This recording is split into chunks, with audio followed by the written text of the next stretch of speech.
Come join me as I show you how to clean an antique cookie jar. Now this cookie jar was a little dirty when I brought it home from the thrift store. Salvation Army to be exact.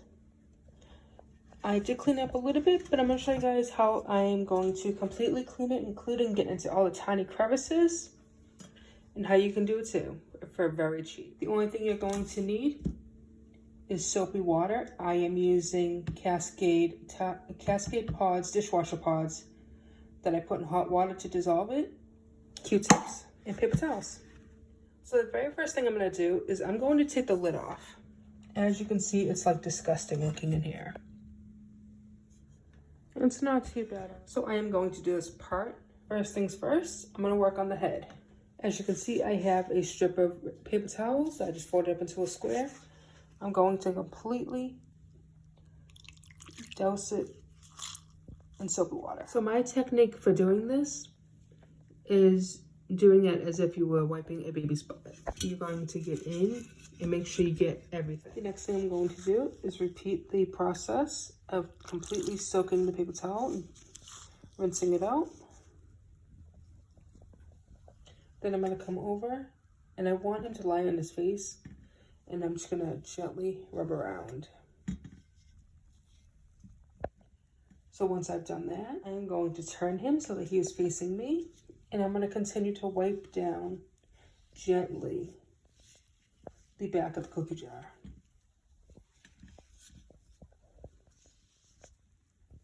Now the great thing about this is the fact that you're getting into all the details, and you can see if there's any paint chipped off of it, so you can note that in the description of your product. Last but certainly not least, I'm going to turn him around and have him face me as I clean his face and the front side of him.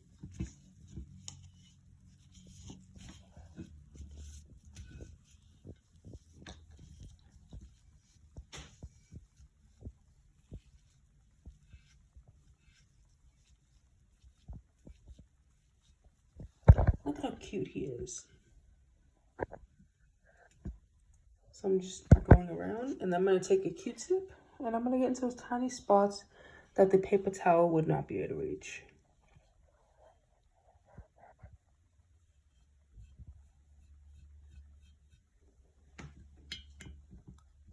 Clean out his nose. Get down and into the eyes. Now, some of you may be wondering, why am I not using rubbing alcohol? Well, I do love using rubbing alcohol on certain products. If it's a hand-painted product, I do not want to use rubbing alcohol because I do not want to take the chance of the paint chipping off.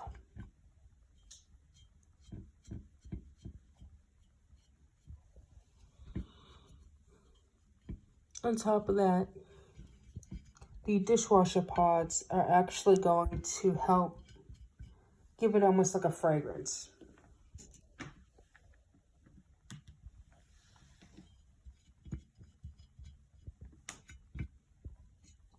If you would like to know what type of dishwasher pods I am using, I'm using the Cascade, but I will give you the exact details down in the comments if you leave me a comment.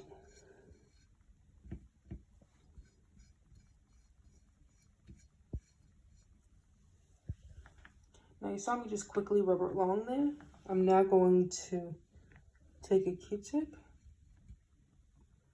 and make sure that I'm getting into all of the little tiny spots.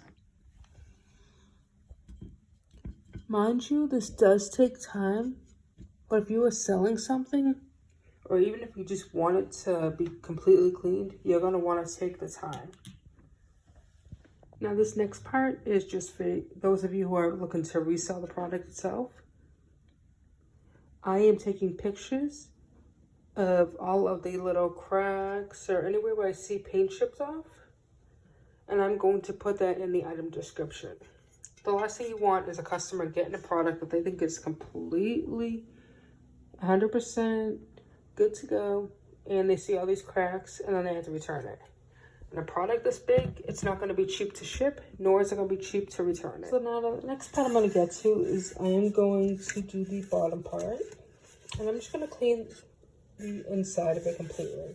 Due to the volume of the cookie jar, I am putting paper towels on the bottom while I clean the outside of the cookie jar to soak up any excess liquid water that could have been absorbed while I was cleaning inside. And I'm going to place this little gorilla on his tummy so that I can wipe down the back of it.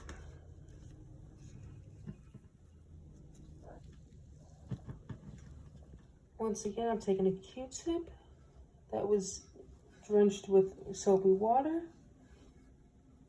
to get into the crevices.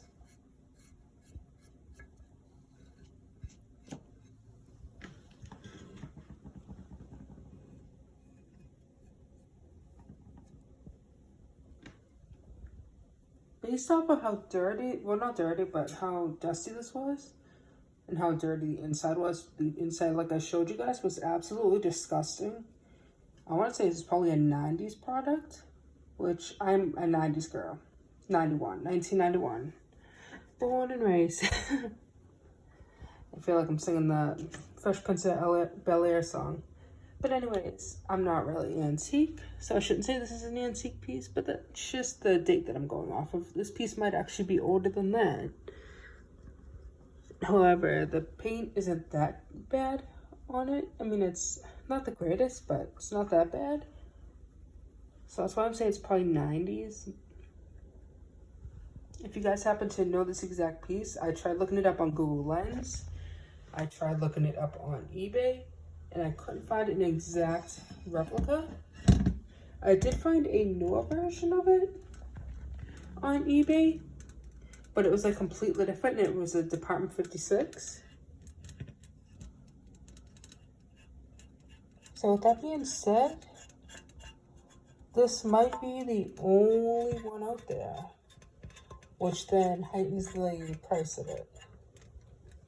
It makes it worth a lot more. Right now I'm just tickling his feet, trying to get all the dust off.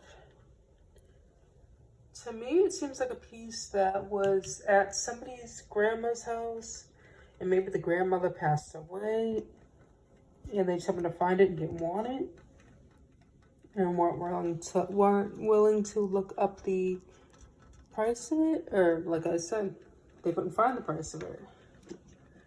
Could I take it to an antique shop and see if they know anything about it? Yeah, I could. Do I want to waste that type of time and money when I could be doing other things as a stay-at-home mom? No, I really don't have the time or energy to be going through all that. So, I'm just selling it for what it's worth. I could put very rare in the title, but I'm not even going to bother with that because I don't know for sure if it's very rare. I'm just telling you guys. I tried looking it up through Google Lens, which would have told me if there was another piece out there. Google Lens couldn't find it. eBay couldn't find it. So that's why I'm coming up with the solution that it is an antique piece that is very rare. But for all I know, it could have been made at some pottery place.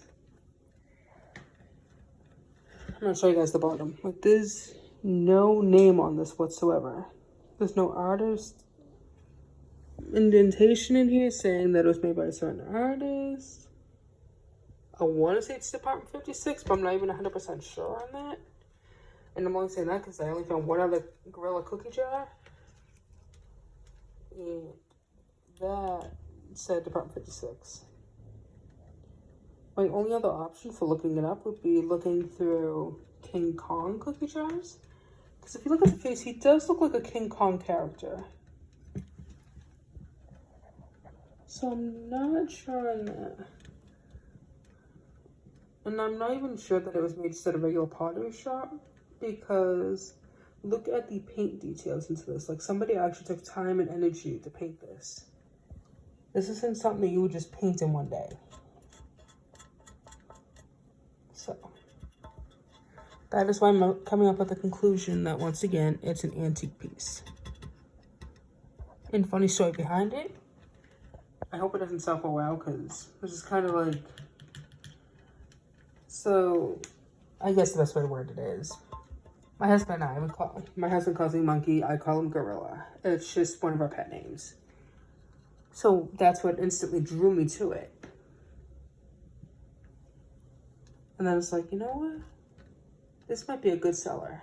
So when it sells, it sells. I'm not in any rush to sell it. I will link the link down below so that you guys can buy it if you would like. But I kind of just want to keep it for myself. I don't know. I am selling it, but whenever it sells once again. So I'm just gonna go in. I'm gonna take out those paper towels. I'm gonna leave one in this so I can wipe the bottom off completely. And wipe the side. I will tell you guys, when I do ship this out, it will be shipped in a box, but the two pieces will be wrapped separately. So that way I can make it so that it doesn't crack or anything anymore, because there are some cracks to it that I do have to now list in the listing. Unfortunately, that did come across while I was cleaning it, which is why you always want to make sure that you clean any antique piece if you're going to sell it. Not just to get the dust off, but so that your customer knows, okay, this is here, this is there, this is what's going on with the piece. But now, for the final showing.